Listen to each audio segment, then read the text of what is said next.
शरद पवार मुख्यमंत्री शिंदेंची भेट घेणार अशी माहिती मिळत होती। शरद पवार वर्षावर दाखल झालेले आहेत। गेल्या काही दिवसातली शरद पवारांनी मुख्यमंत्र्यांची घेतलेली ही दुसरी भेट आहे। एकतर आधी मराठा आरक्षणासंदर्भात चर्चा झाली होती, या दोघांमध्ये ती एक भेट झाली होती आणि आता लगेचच ही दुसरी भेट। शरद पवार वर्षावर दाखल झाले आणि शरद पवार मुख्यमंत्री एकनाथ शिंदे यांच्यात बैठक सुरू आहे अशी माहिती मिळते आहे। वेगवेगळे मुद्दे आहेत याच्या संदर्भात या बैठकीत चर्चा सुरू आहे असं कळतंय।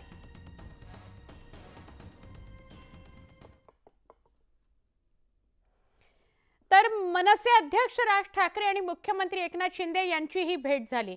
भेटीत विविध मुद्द्यांवर चर्चा झाली। आरक्षण आणि जातीयवाद, राज्यातील महिला असुरक्षितता आणि कायदा सुव्यवस्था याबाबत चर्चा झाली। तर उरण इथं यशस्वी शिंदे या तरुणीची झालेली हत्या हे प्रकरण फास्ट ट्रॅक कोर्टात चालवावं अशी मागणी राज ठाकरेंनी मुख्यमंत्री एकनाथ शिंदेंकडे केली आहे। पुण्यात आलेला पूर, शहरांचं नियोजन, वाढती बांधकामं, पाणी व्यवस्थापन आणि राज्यात रखडलेले महत्त्वाचे प्रकल्प, टोल वसुली, मुंबई गोवा महामार्गावरील खड्ड्यांच्या मुद्द्यावर या दोघांच्या भेटीत चर्चा झाली असं कळतंय। तसंच भेटीत आगामी निवडणुकीच्या पार्श्वभूमीवर चर्चा झाली अशीही शक्यता आहे।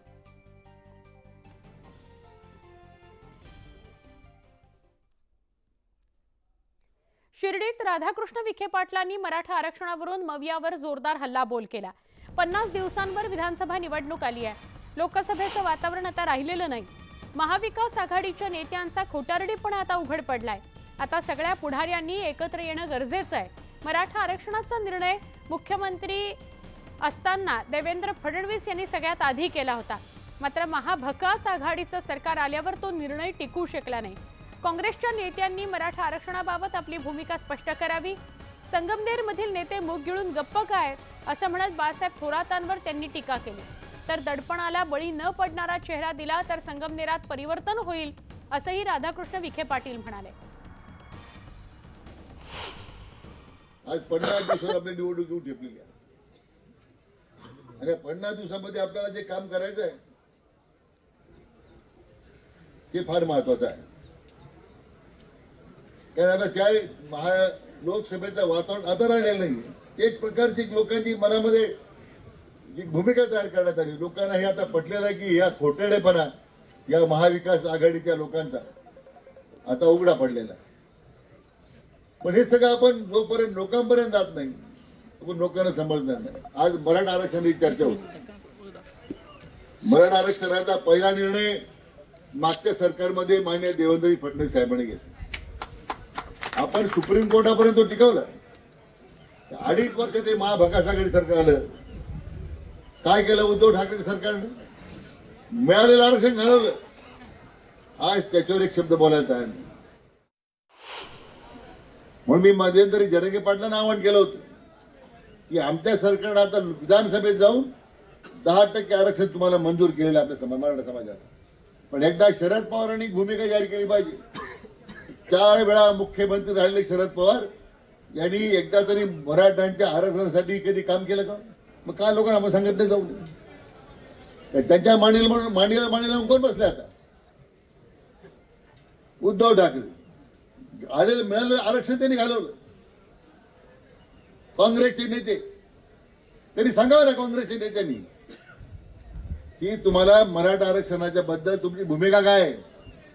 ओबीसीत पाहिजे, स्वतंत्र पाहिजे, जरांगेची मागणी आहे ओबीसी आरक्षण द्या म्हणून, बरोबर की नाही? मग तुमच्या तालुक्याच्या पुढाऱ्यांनी नेहमीप्रमाणे आपलं मुख गळून बसले। इगतपुरीचे काँग्रेसचे आमदार हिरामण खोसकर यांनी छगन भुजबळांची भेट घेतली आहे। खोसकर भुजबळ फार्मवर भेटी करता पोहोचलेत। विधान परिषदेतील क्रॉस वोटिंग, अजित पवार भुजबळ मुख्यमंत्र्यांच्या भेटीमुळे खोसकर सध्या सातत्याने चर्चेत आहे।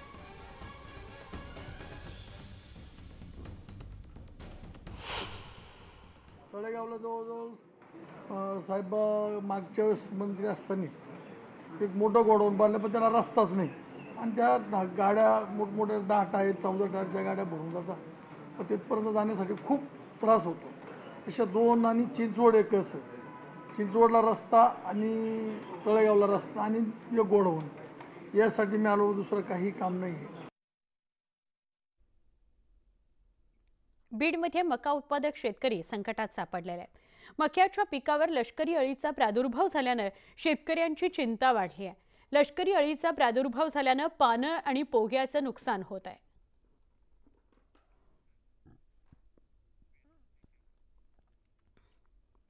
$2.25 कोटींची वातानुकूलित भाजी मंडई की कचरा कुंडी असा प्रश्न बीडकरांना पडतोय.